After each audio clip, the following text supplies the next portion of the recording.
What is going on, everyone? Hey, welcome back for another episode of Corner Talk. I'm excited for today, and I'm excited for the guest that we have. It's one that you guys have gotten to hear previously. I think we did 2 episodes, but let me go ahead, welcome back our guest, Mr. Pastor Tyler Wooten. Mr. Pastor. Mr. Pastor, I'll take that one. Good to be here, brother. Good to be here. Bro, we got to record just the audio last time, and now the audience gets to see this gorgeous man. Oh, my goodness. It's already started. Bro, it's already started. You showed up, and you were already, like, you got off the flight already, like, talking about me running your mouth, and Tyler, he just walks in here and go, oh, my God. Me, I have to work for it. Oh, whatever, man. I was talking about you last night in the message on how you're just a walking tower of high metabolism. You know, when you get in your 30s, it changes. Bro. And so you'll experience that one day. You'll come over to the dark side sometime or another. I rebuke that. Some of us got to work for it, man. So it's all good. Enjoy. I rebuke that the metabolism will stay where it's at for many, many years to come. Everybody who is 40s and 50s and beyond watching this, they're like, young man, would you shut your mouth? You stop talking about this.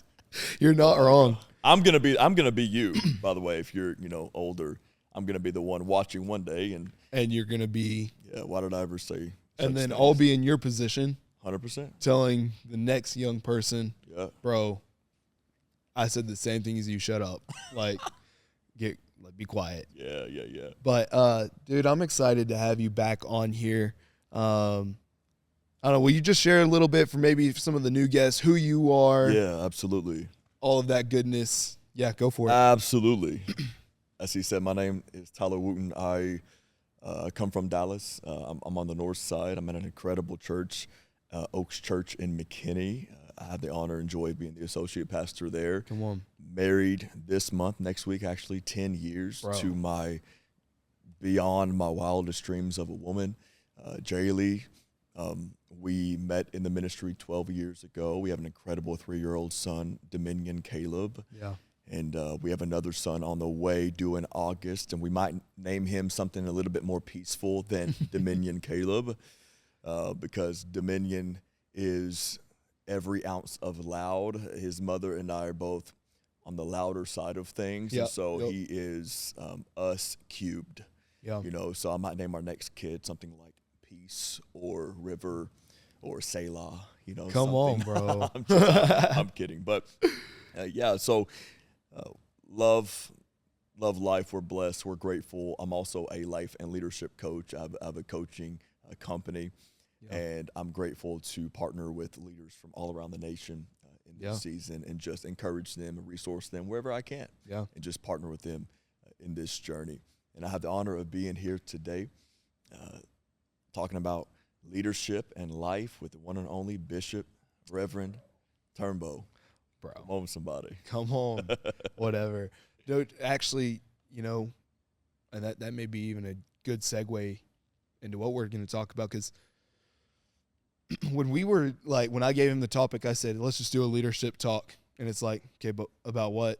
I ain't got no clue. Like, I'll just follow you. But the reality of it is like our conversation before we started recording this was talking about your leadership company. And then for those of you that don't know, my hope and dream one day is to open up my own leadership coaching company.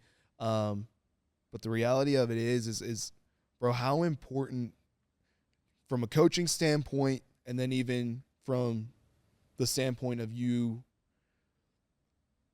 I guess the better question is what's the importance of having a coach? Yeah. And even outside, because you do more than just leadership. It's life coaching, you said agile coaching, executive coaching. But what's the importance of even having a coach, and then saying even the accountability side of it?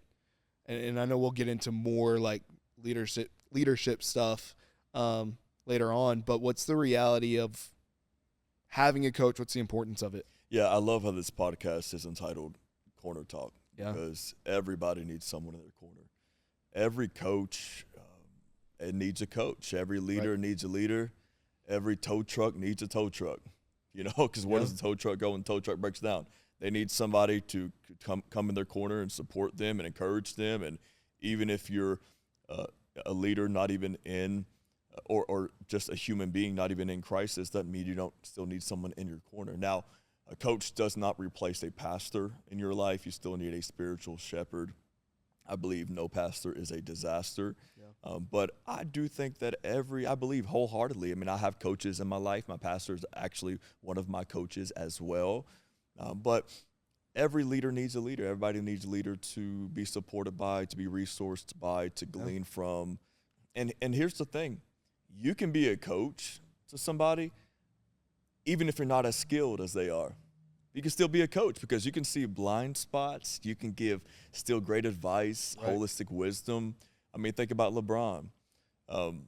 His coach can't out-hoop him, but his coach is a great coach. Right. Even the MVPs need a coach. Right. So a coach in your corner for multiple reasons, whether it's life, leadership, maybe you have different facets of your life that needs mentoring and coaching and exhorting, but it is just incredibly valuable. I'll have a coach the rest of my life, without a doubt. Pastor, of course, but I will always have someone that I glean from. Yeah. And it's just really good to have somebody that you can access and text and call. Hey, man, I'm going through this in my organization or even in my own personal life. Right. And it also shows an example to people that you lead, that you are one of a growth mindset. You are also not just a teacher, but you're a student. And I think the greatest teachers are lifelong students. The greatest coaches are lifelong learners. Yeah. And so that's what I love about you, brother, is that you are we were debriefing about this educational program you're in right now to grow and develop what God has put in you. I mean, God has given us seeds. And we are responsible for cultivating those seeds, right? They're not just going to flourish. And so everything that God has put in you, you have to put in the work now and a little action where your faith is. Right. Dude, you said something earlier. Oh, I think dude, let me shout out one more time. I shouted out the last 2 times. Hold up. Our one and only producers, Zach Leos and Jordan Saylor. That's the man. A couple weeks ago, I had Zach. I just did one, it was just like a podcast of just me speaking, but then I gave Zach a mic and let him speak. I'm still working on our sound guy, Jordan, to get him to speak. He says no, but I'm very grateful for them and the blessing that they've been to us. Come on. But anyways, you were talking about, learning and teachers being the quote. Let me start off with this. The quote that I've heard before, and I don't remember exactly who it's from, but he was talking about the moment that a person stops learning is the moment you become irrelevant. Oh, 100%. Now, in my opinion, bro, it's like that statement that goes back to, if you're the biggest fish in your pond, you need to go to another pond. Like, go to a pond that's bigger. To always, the way that I think about it, the way that I tell people, the way that I'm built, is to always have someone ahead of you to keep you striving, to want to go and grow, to want to keep pursuing and chasing. Because the moment that you reach your goal, it gives you time to sit back, relax. But it's always like you keep that next goal ahead of you. I think, what's the actor's name? Matthew McConaughey. Dude, they asked him a question one time. All right. They asked him a question one time, and he was actually receiving an award, and I loved his answer. He said, one time someone asked me, like, hey, who's your hero? And he said, you know what, let me actually take some time. Let me go think about that. And he said that when he came back, he said, hey, who's your hero? And he said, my hero is me in 5 years. Wow. And so he was like, I get it. Okay, so the guy looked at him like, okay. And he said 5 years passed, and that dude asked him again, like, okay, who's your hero? Like, now you're at 5 years. Have you obtained your hero? Have you obtained who you wanted to be? He says, dude, absolutely not. Like, not even close. My hero is me at 10 years. And he said, and what it does for me is it keeps me striving, wanting to continue to go and reach and obtain that goal. And I think that if you don't leave yourself in a place where you can continuously learn, or that you have someone ahead of you that may know a little bit more than you, like the reality of it is you got to get over a place of insecurity to realize, bro, I'm not the end all be all, that there's someone else that knows something that I can go and glean something from. I can obtain something from them. I can learn something from them. That's right. And the reality of it is the moment that you continuously learn, it sets up the people that you're coaching for even more success. That's right. But we talked about really the last good, time man. I did a podcast, we were talking a little bit about how. Can I say something on that Yeah, thought yeah, that go you, for it, that go you for it. just shared? Yeah. Because that's so good, and I hear what you're saying, and I know where you were going with that, and we could talk about this for a while, but talking about the whole relevancy factor. Mm-hmm. I mean, I know some great leaders that are simply, unfortunately, outdated. Yeah. And so think about the sons of Issachar. They had an understanding of the times. So all leadership principles that work are found in the Bible. Right. Biblical principles always work, but the delivery and the methods of which we serve those principles, they change sometimes with the time. There are things that we ought to adjust. I read a quote of an old theologian. He said, you could argue this or whatever, but I understand the gist of what he was saying. He said, you ought to have a Bible in one hand and a newspaper in the other. Just to have a general understanding of the time. That doesn't mean I'm saying you got to watch TMZ all day. Not saying you got to be like, have a subscription to whatever, to this or that.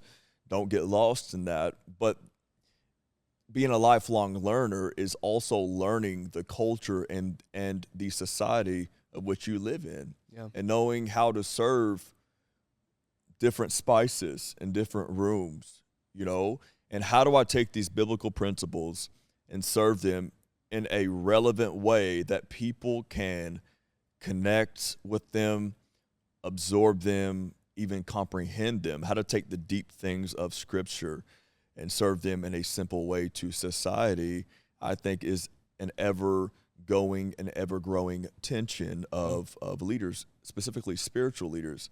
So I think it's really important to understand the times in which you live in and not become the leader who is on the surface incredibly irrelevant. Although if you get in a room long enough with those leaders, they begin to share principles.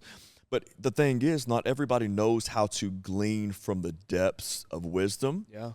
And so I just think it's key to be ever growing, of course, learning leadership, learning principles, but also so you can marry the principles, but you date the methods. Yeah. Right? You marry the principles, which are found in the Word of God. Come on. But you date the methodology. The way that I lead today, the way that I deliver said principles today, it's different than probably what I was doing 18 months ago. And I'm in a different room now, specifically in our church, that I was 18 months ago. I was part of a different church and in a different culture. So there are just different ways. I mean, you think about, we went last night to a restaurant. And you go up the road and visit a different restaurant. You can get steaks at those two different places. They can get their steaks from the same warehouse, but they taste different because of the spice. Yeah. It's the same meat. It's authentically the same steak, but it tastes different because of the spice. You got to know what spice serves in that room. Right. To the generation, to different houses of worship like this, different cultures. Last night, I had the opportunity to minister to your youth. There was a different spice that I served, although it was authentically me because of the specific room that I was in. Tonight, I'm with young adults. It's going to be a different spice that I serve, but the authentic piece, I'm still me, if that makes sense. So when we're talking about generations and society and culture, again, I think it's incredibly vital to marry principles, but you date methods. Yeah. Dude, so I don't know how many people would agree with me, and probably in the comments I'm about to get canceled. Lord. But so Floyd Mayweather. Yeah. Okay, I was a big Floyd Mayweather fan. I thought that he's a phenomenal boxer. Now, the life he lived outside of boxing, okay, that's a little, Do you, Floyd Mayweather? Yeah, But sure. in boxing, the athlete that he was, people were always trashing him. He went like 50-0, and in my opinion, definitely one of the greatest boxers of all time in his era. Oh, yeah. Like because people, You can't even argue. You can't not even argue. right? That. And the numbers speak for itself, and they're like, well, he don't knock anyone out. But the thing is he adapted with the sport of boxing. He wasn't the guy that was going to knock you out. That's not Floyd Mayweather, but he was the guy that's going to outbox you and outscore you. He won. You know? Regardless. And so that's the thing. He may not have knocked you out, but he adapted to the sport. And so I think over time is taking the same principles, but I think sometimes because we know that principle already, we know it, that we refuse to learn it in a different way or see it from a different perspective. And the reality of it is times change. Things change. There's different ways of doing things. There's better ways of doing things. I mean, you look at cars, for instance. Like, they used to have to go back behind a car and spin a wheel to get the engine going or pull the chain, and now we have just a push start. That's right. You know? So it's still the same method. The car's still starting, or it's still the same principle. The car's starting, but the method of starting the car is a lot easier. Great There's comparison. a better way to get there. There's Excellent. a quicker way to get there. And so I think if we get to a point of not realizing, like, times are changing, us as leaders, we miss out on an opportunity to not only better ourselves, but better the people that we lead. Simply because we're stuck in an old mindset. And then I get to a spot of asking, is it because you're too prideful and too stubborn to change? Yeah. Man, you said so much, and that is so good. I love the older leaders who have been in the game for decades. Yeah. Somebody like your parents that are humble enough to ask the hard questions. Is what I'm doing working? What would you say from a different generation? What's your approach? What's your challenge to how I do what I do? Right. Not necessarily the essence of what I'm saying, but the how. And it's just important to stay in that posture. And I'm only approaching mid-30s, and there are even things that I'm finding myself for the first time being stubborn in. No, this is how I am. This is how I am. This is how I am. And I'm like, my wife is such an encourager. She's like, babe, you've been telling people, like, you've been saying the same thing for years, how, older leaders, like, you all have a lot of respect for older leaders who are doing their best to understand the times while not losing themselves. Right. And she was like, why don't you start asking, hard questions and gleaning from people who are not just younger. This isn't generally a next generation talk, but in this context right here, asking people, hey, what would you change about how we do what we do? I know who I am, but I don't want to be the old dog who can't teach new tricks to. 100%. But the reality of it is people have got to get to a place of realizing that no one wants to follow a leader who has to be right all the time. They want to follow the leader who's going to be real all the time. And simply by just being real, it's okay to ask questions, and it's okay to fail, and it's okay to say, I don't know. I mean, for instance, right now, and this is something me and you have constantly talked about through the years of knowing each other, but I'm in a different season than whenever we first met. Like, I want to say I was just doing guest experience and a little bit of online campus whenever we met. And now, 4 years later, I'm running a full-blown young adult ministry, but I'm also the executive campus pastor at this church. And the reality of it is I'm overseeing in the executive world, okay, I'm overseeing a whole bunch of people who are older than me, who may have been doing ministry a little bit longer than me. Like, I'm a pastor's kid. I've been raised in ministry, but it's different whenever you're doing ministry. So I got hired on in 2019. It's 2024. I've only been doing ministry for 5 years. There's people who have been doing this for 20 plus years. But the thing is I got to a place, and I'm not hyping myself up, but if there's any wisdom that I can impart to someone is not necessarily having to have all the answers, but being willing to seek the answers out with that person. Saying, I don't know, but I'm willing to go and look for them with you.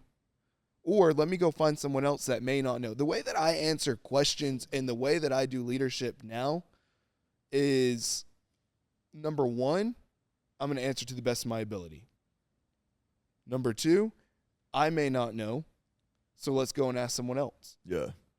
I may not know, they may not know. So number 3, let's go to the Bible. If it ain't in the Bible, I don't know and they don't know. Then number 4, there's just some things we're not going to know till we get to heaven. That's right. Yeah. You know? And so the reality of it is, though, is getting to a place of being real and being vulnerable and realizing that I don't know is not a bad answer. It's actually, if it's the truthful answer, it's the right answer. Yeah. Yeah. You know?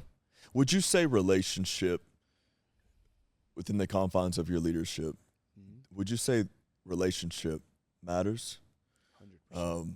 And if so, which I think we could all say yes, why is relational leadership so much more valuable than transactional leadership alone? Would you walk me through that process? I think relationship is way more vital than transactional, because I'm not sitting here giving based off of what you're giving me. I'm not going to sit here and give back based off of what I'm either going to be the same person all the time or I'm not. And let me tell you, being multiple people at one time is hard and it's tiring. And if you're burnt out, let me ask you, it may be because we're sitting here feeling like we got to be multiple people at once, right? But the reality of it is my heart doesn't change and the way that I give doesn't change based off of how you're giving to me. I shouldn't let the way that someone else treats me cause me to change my character and who I am. Now, that doesn't mean that I can't set up the boundaries. Boundaries are a healthy thing. That's right. Right? Yeah. But if it's changing your character, that's where things get to a nasty, hard place. Now, relationship comes down to a place of saying, hey, how are you? Like, your one-on-ones should never just be, hey, how's your ministry? And if you're outside of ministry, let me say this. It should never just be, hey, how's work going? Upon performance alone. Right. It should be based upon, like, man, how are you? How's your heart? Right. That's Talk good. to me. Because at the end of the day, and the way that I'm wired, is I truly believe nearly everyone I come in contact with, hey, this is family. Like, this is my person. I love this person. Yeah. And I do believe, like, that's how it should be, again, with the right boundaries. But I think at the end of the day, if this person can see that you're not out to get them for what they can do for you, but you're out to pour into them, you'll get more out of that person than what you realize. The reality of it is people don't pour out as much as they can because they feel like they're only being used. If you can get that person to a place of realizing, man, they want me, they don't need me, Pastor Tyler, I would much rather be wanted any day of the week than needed. That's good, man. Any day of the week. Yeah. Because at the end of the day, like, you needing me doesn't mean that you're going to want to be in a relationship with me. You just need the job done. Mm-hmm. But I'm more likely to go out of my way to go above and beyond whenever the relationship is there. There are certain things that I will do for certain people out of the relationship that we have that I may not do for other people. Yeah. The reality of it is for instance, there's certain ways that people can get a hold of me, and there's certain things that people can ask, or there's certain access that people have because of the relationship that we have. The same way right here. There's certain ways that people have access to you because of the relationship and because of the way that you invested. But it's the difference between literally using someone for what they can do and you wanting to be invested. My question to you is, are you only invested for their work output, or are you invested because you want the relationship too? That's a great word. That's 100%. deep. And then there's, that's so good. And there, I mean, relational leadership. First of all, it's just funner. Easier. It's just fun, man. When you have a good, talking about in the work context, it's fun, good culture, healthy. Your retention is higher, your churn is lower. It's just better to do life that way. I mean, God doesn't need us, but He wants us, right? So we're just representing that truth. And then there's just greater trust when there's relationship. There's greater trust. Yeah, there's greater trust. There's trust equity. And so having relationship, what are a couple of things that you do to cultivate that relationship with your team as an organizational leader? Do y'all have, in regards to, sowing seed into your culture, do y'all have staff days? Give us a couple tips real quick. Staff days, do y'all do lunches? Do y'all do parties? Do they come over to your house? I mean, what's that look like practically for you guys? Yeah, for us, one-on-ones are vital, right? And let me say this real quick, just a tip on one-on-ones for you. It's not your meeting, it's their meeting. And you view it that way, you are giving your time to that person. Your time's valuable. Whenever you're willing to sit down and say, hey, I'm giving you my time, that's investment alone. So 100%. It's their meeting. Allow them to come in and vent. It's their time to talk, not for you to sit there and wait for an opportunity to react. That's a whole nother podcast in itself. Yeah. But I would say one-on-ones are vital. For me personally, what I do with the campus pastors is I'll meet with them one-on-one, and then once a month I take them all out to lunch. And that's not a time just to sit there and talk about work. It's, man, let's just go and hang out. Let's be in relationship. It's very normal for us here at TWC that you'll see us hanging out outside of work, whether that's we're hanging out at each other's houses, we're going to movies, we're going to dinner. But it's also respecting the work relationship boundary of realizing that not everything you have to talk about has to come down to work. It comes down to how invested are you in their life outside of work.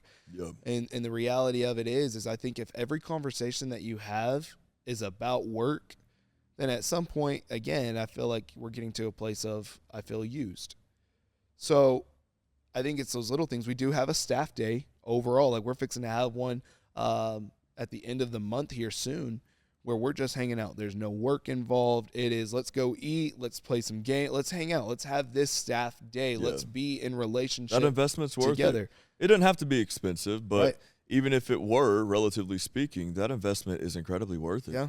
And it's not even, I was going to say the greater the input, the greater the output, but it's not even, the motive isn't necessarily even that. It's not even, hey, I'm taking you out for a steak so you can work harder. Right. It's, I'm taking you out to take you out because I want to be around you. Yep. And as a result, naturally, greater output occurs. As long as you have the kind of culture that still knows how to work hard. Now, there are practicals you can build around that. Right. Now, let me ask you this, okay?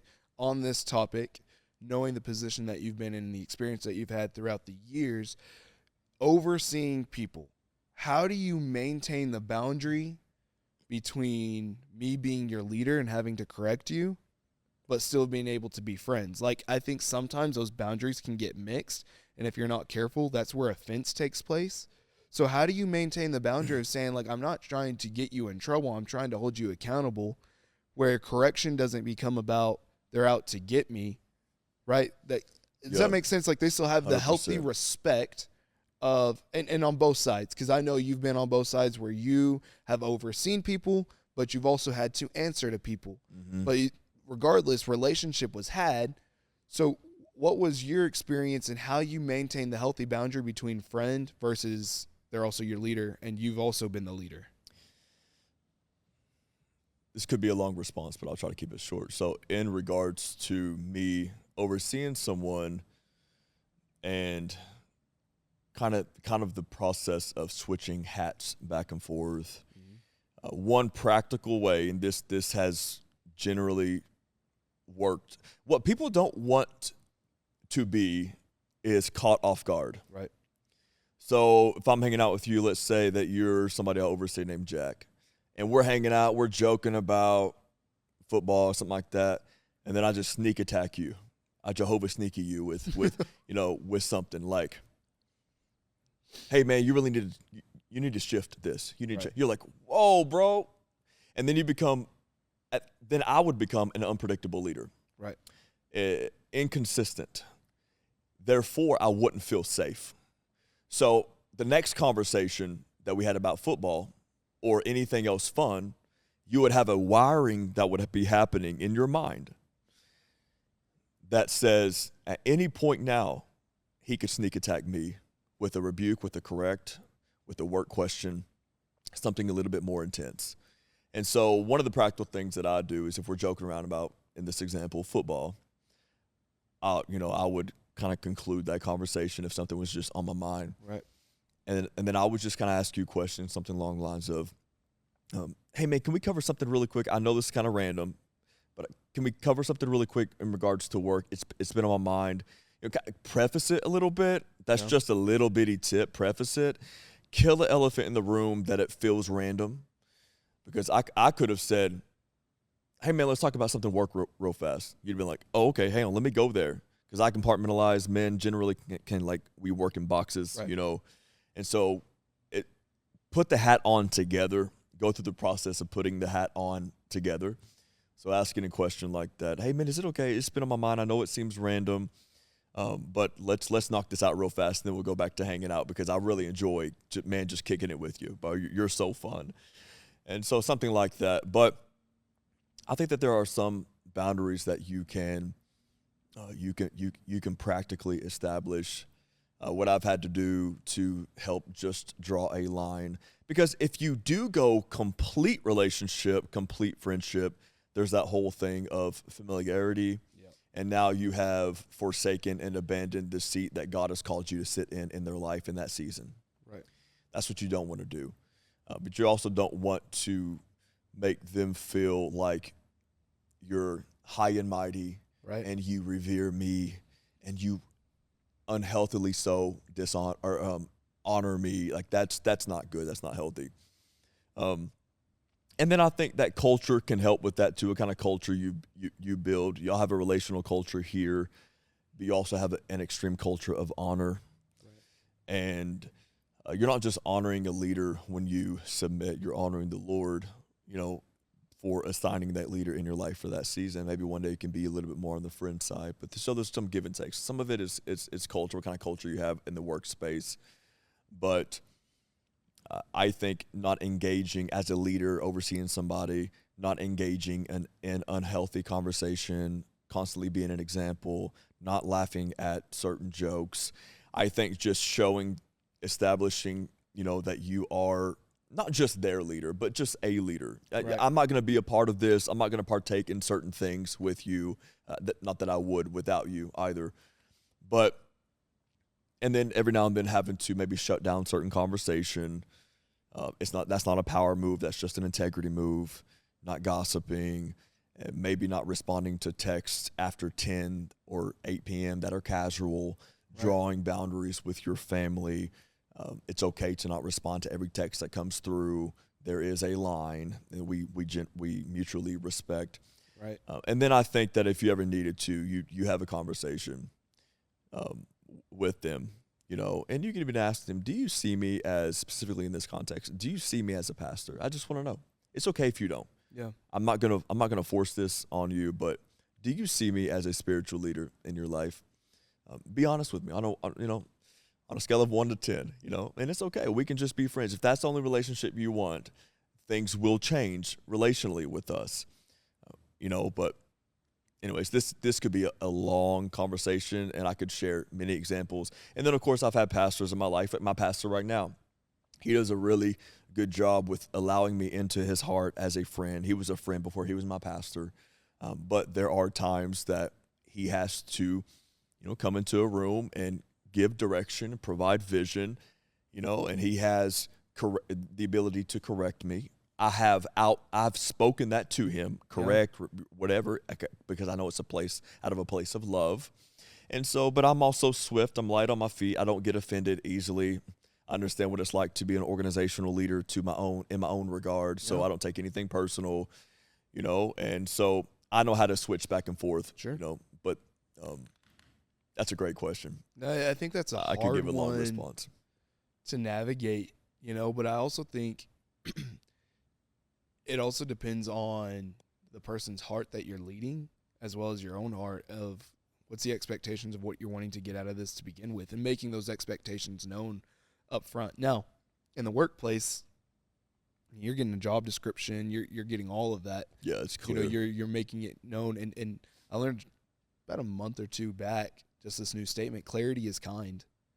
Oh yeah. And I think sometimes the reason that lines get blurred is because we didn't take the time to make it clear. Now, bringing clarity doesn't mean you have to be a jerk. Right. Right. And I think that's whenever it comes to like a power trip of, hold up a second, bro. Like I'm your executive. If you have to go around and shouting your title and you're having to shout that you're an executive, bro, you're not an executive. Like Maxwell said that positional leadership is the lowest and weakest form of leadership. And in regards to clarity, I love how you said like expectations. Like what do you, anytime most of the time when I have my first meeting one-on-one with somebody, maybe in the church, specifically in the church, I will ask them, hey, why do you want to meet today? I want to hear their heart. Some people is like, man, I just need a buddy. Cool, I'll be your buddy. I'll be a great buddy. Or do you want me to really pastor and shepherd? I can also be a friend. Right. But do I have that kind of access in your life? And I just want to know. I'll be whatever. Just set it clear. So what is your expectation out of this relationship? What is your hope out of this relationship? I've had, pastors in my life that they just wanted to be my buddy. And I've even told, one in a situation, I didn't need another friend. I have plenty. I honestly wanted a pastor. And so I think just being very clear on expectations, not being afraid to ask that question up front. When you get this, what do you expect? Right. And that sets the whole trajectory. Yeah. And in that way, in 6 months, when you do come back and exhort or correct out of love, adjust, whatever word you want to use, when you're asking them to submit to maybe some direction and they rebuttal or they counteract it, that's when you can say, oh, hang on now. This is what you asked for. This is what you wanted. If you don't want this, that's fine. Yeah. Because I'll go give it to somebody who wants it. Right. But if you want this, you can have it. But I just want to know, what do you want when you get me? Yeah. Clear expectations. Because it just removes opportunity for potential offense, for misunderstanding, miscommunication, etc. But clarity goes a long ways. 100%. Yeah. No, I love that. I mean, I think people have a different respect for you. How do you say it? Like, I was just having this conversation the other day with someone in regards to how you lead. The question that was asked to me was, hey, I'm having issues leading this way because I can't get my people to trust me and follow me. And my next question to them was, do you trust your leadership? Do you trust your own, not your leadership above you?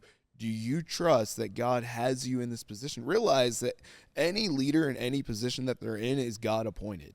Now, how well you steward that's up to you. 100%. Yeah. And realize that stewardship doesn't just come down to having all the answers, but it also comes down to asking all the questions, And so the person that I'm having a conversation with, I'm like, one, do you have the confidence in yourself?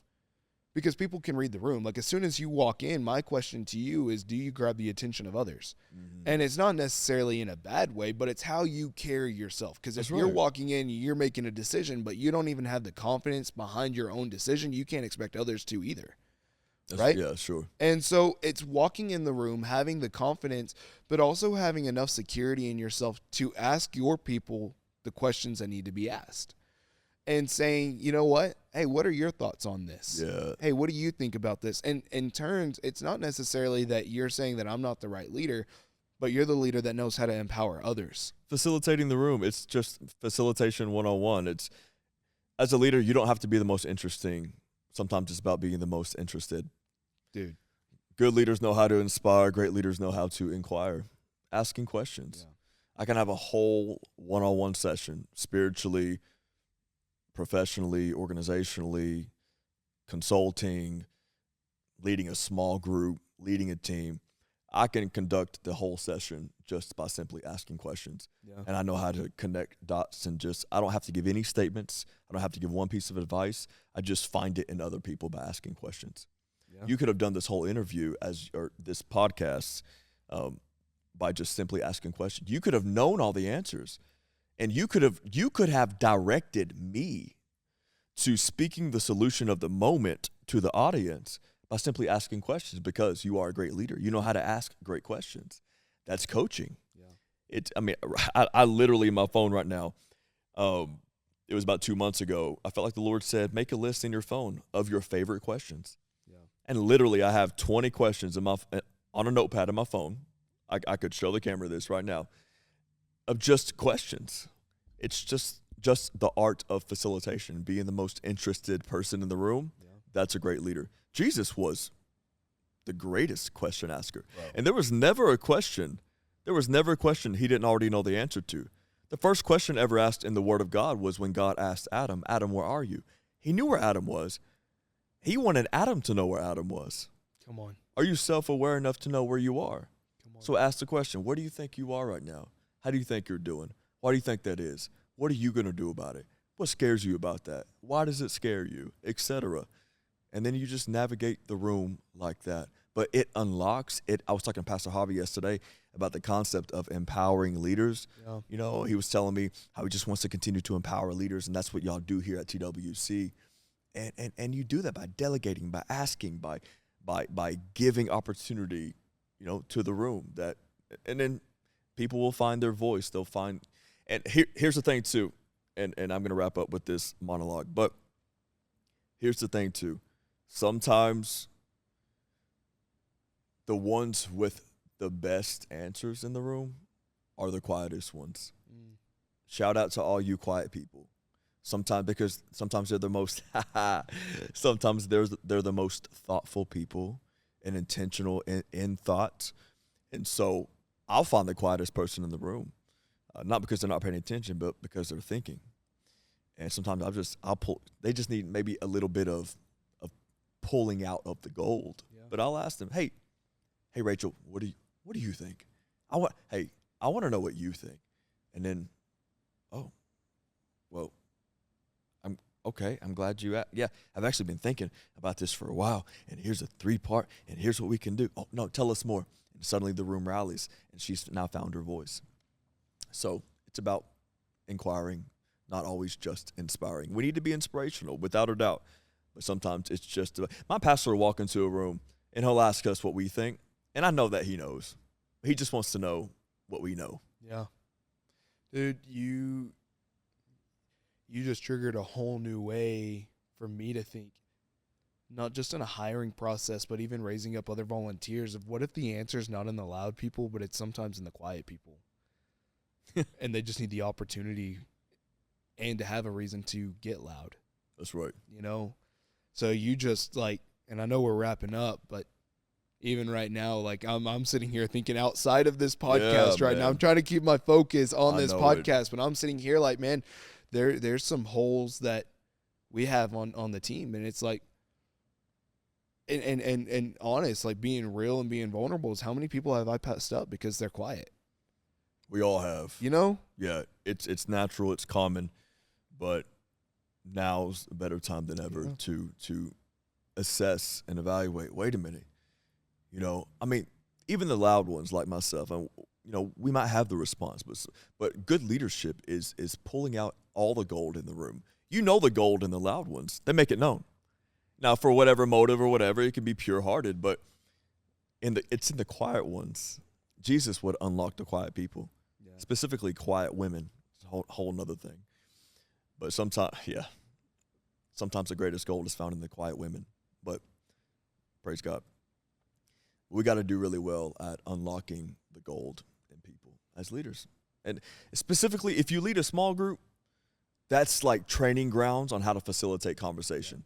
Because when you lead a small group, it's not always your moment to preach. Yeah. It's your moment to ask, hey, what did you get out of it? Why did that mean so much to you? What's your greatest challenge with that?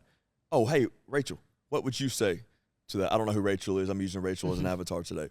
Or what would you say to that? Why does that mean so much to you? Hey, what's your greatest challenge?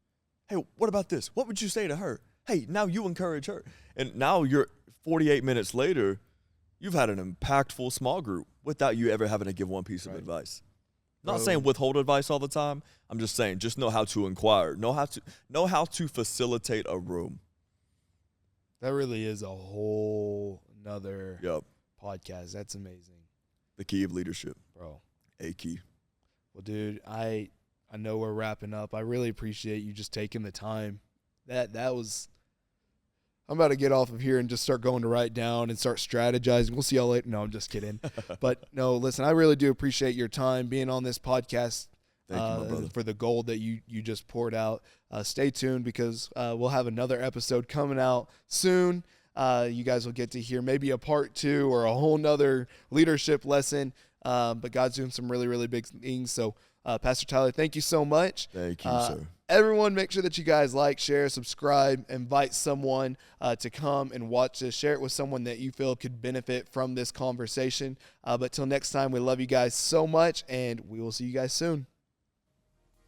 Hey, thank you guys so much for joining us for this week's episode of Corner Talk. Make sure that you guys like and subscribe, and then share this with someone that you feel could benefit from this podcast. We love you guys so much, and we'll see you guys again next time.